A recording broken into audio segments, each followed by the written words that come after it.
Quero saudar você que me acompanha no Santo do Dia. Hoje, último dia do mês de junho, dia 30 de junho, e a igreja celebra a memória litúrgica dos proto-mártires da igreja primitiva.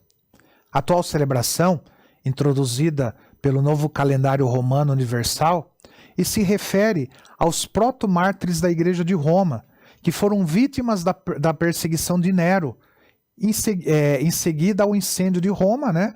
Que esse incêndio ocorreu no dia 19 de julho do ano de 64. E por que Nero perseguiu os cristãos? Diz-nos Cornélio Tácito, nos seus livros, como circulavam vozes que o incêndio de Roma tivesse sido fraudulento, Nero apresentou como culpados, punindo-os com penas excepcionais, os que, odiados por suas abominações, eram chamados pelo vulgo cristãos. Ou seja, quem incendiou a cidade de Roma foi Nero, porque ele queria construir uma nova Roma, né? E quando ele percebeu que estavam colocando, que seria ele, descobriram que era ele jogou a culpa nas costas dos cristãos. Então, nos tempos de Nero, em Roma, ao lado da comunidade judaica, vivia a pequena e pacífica comunidade dos cristãos. Sobre estes, pouco conhecidos, circulavam notícias caluniosas.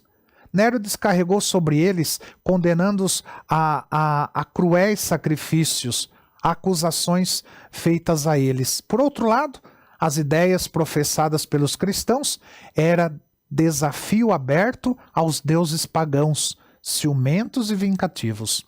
Os pagãos, lembrará mais tarde o escritor Tertuliano, atribuem aos cristãos toda a sorte de calamidade pública, todo o flagelo.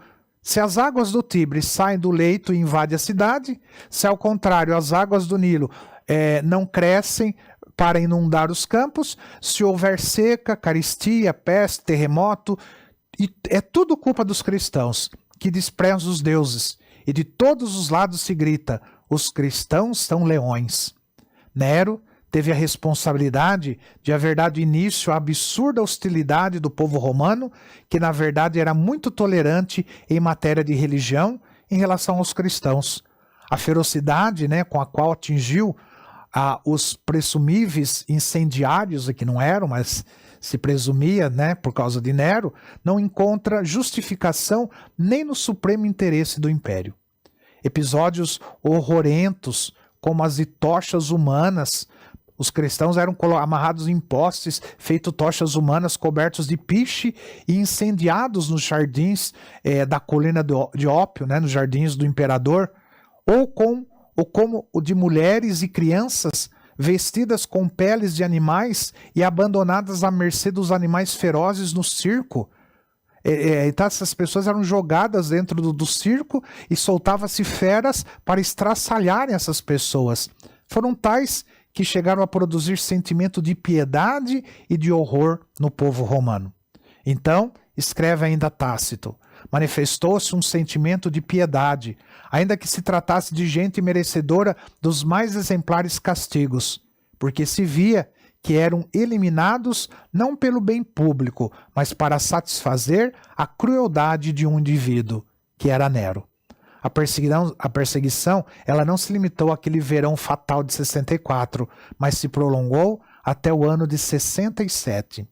Entre os mais ilustres mártires está o príncipe dos apóstolos, crucificado no circo de Nero, que é São Pedro, onde surgiu a Basílica de São Pedro, e o apóstolo gentil São Paulo, decapitado nas águas salvianas e sepultado na Via Ostiense.